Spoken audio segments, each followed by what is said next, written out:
narasumber saya yang satu ini adalah seorang pemuda di mana dia masuk sebagai salah satu dari 60 pemimpin muda terbaik dunia. Nah, lalu dia juga sudah sempat jalan-jalan ke beberapa negara, diantaranya ke Amerika dan India untuk berbicara soal pendidikan anak. Nah, terlebih lagi ketika dia berhasil merealisasikan idenya untuk memberikan pendidikan bagi anak-anak kurang mampu. Nah, melalui yayasannya, pemuda ini berhasil mendidik ratusan anak-anak kurang mampu di Banten. Siapakah pemuda hebat ini? Kita saksikan di sini, di People and Inspiration bersama Panji Aziz Pratama. Panji adalah anak muda sederhana dengan mimpi sederhana. Impiannya cuma ingin memajukan pendidikan anak-anak Banten yang dirasanya sangat tertinggal.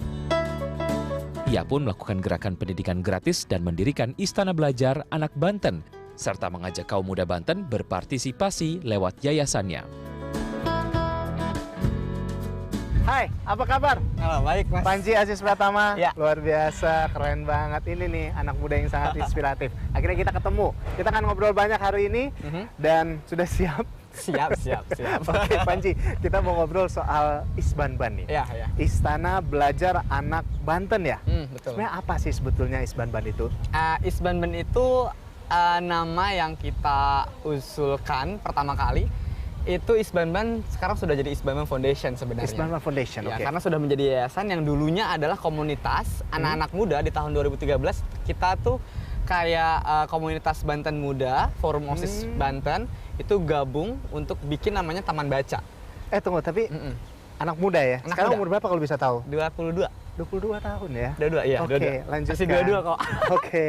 Ya, oke. jadi 2013 itu kita namanya komunitas, kita ngajar ke pelosok-pelosok desa, tapi kita cuma bikin satu taman baca waktu 2013. Makanya kita sebut waktu itu mikirnya ini apa rumah bintang, rumah belajar atau apa ya? Udah Istana Belajar, karena kita di Banten jadi anak Banten. Jadi disingkatnya Isbanban. Kadang suka mikir kayak es bonbon gitu sih. Oh, oke. Gitu sih. Jadi ya udahlah, Oke. nggak masalah. Baiklah, es bonbon tuh kan es bonbon Isbanban maksudnya. Isbanban. Nah, jadi sebetulnya faktor apa sih yang membuat Panji untuk melaksanakan ide ini? Faktor pertama kali itu berawal dari, sebenarnya sih ini salah satu pengalaman masa kecil. Jadi waktu apa tuh? kecil saya tinggal di salah satu kampung yang ada di Kampung Kukun, Kecamatan Cikande. Itu ada di daerah Kabupaten Serang. Desa yang mana saya lahir dan tumbuh besar di sana selama sekitar sampai SMP, artinya sampai sekitar 9 tahun di sana.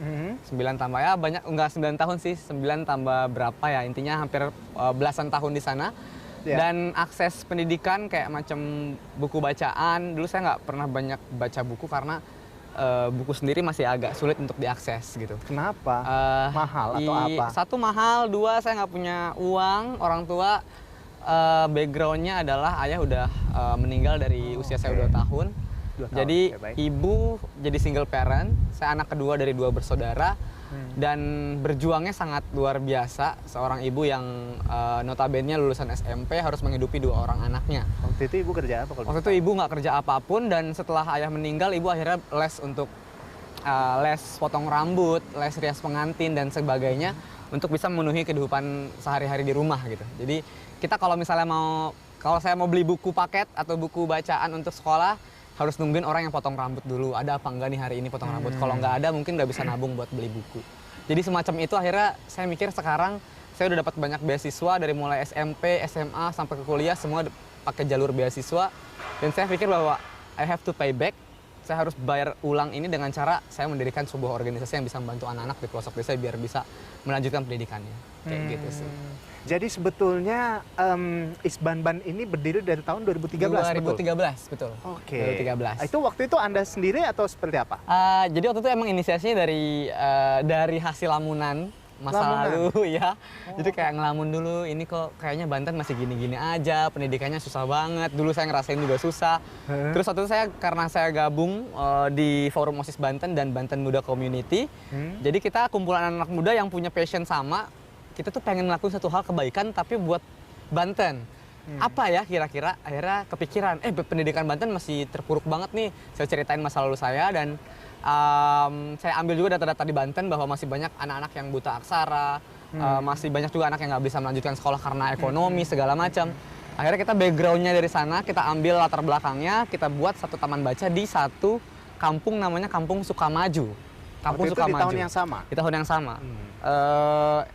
Kampung Sukamaju ya gara-gara dia itu waktu itu langganan banjir sih. Jadi kampung yang langganan banjir dan akhirnya kita mikir kalau misalnya kita cuma kasih buku baca, kita cuma kasih makanan, minuman atau pakaian baju layak pakai, itu kayaknya nggak bakalan long term. Ya, Jadi kita pengen kasih buku sementara bacaan ya. dan kita pengen ngajar di sana.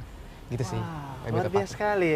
Iya. Luar biasa Anda ini ya. Dimulai dari ngelamun ya. Iya, ngelamun Jadi, dulu. dimulai dari ngelamun. Harus ngelamun. Dan akhirnya bisa mendirikan sebuah yayasan yang Ya. bermanfaat bagi anak-anak ya. Betul, betul, Pendidikan tentunya. Betul. Nah, jadi ini kan sudah berdiri dari tahun 2013. Kalau bisa tahu apa aja sih waktu itu awal-awal kendala awalnya?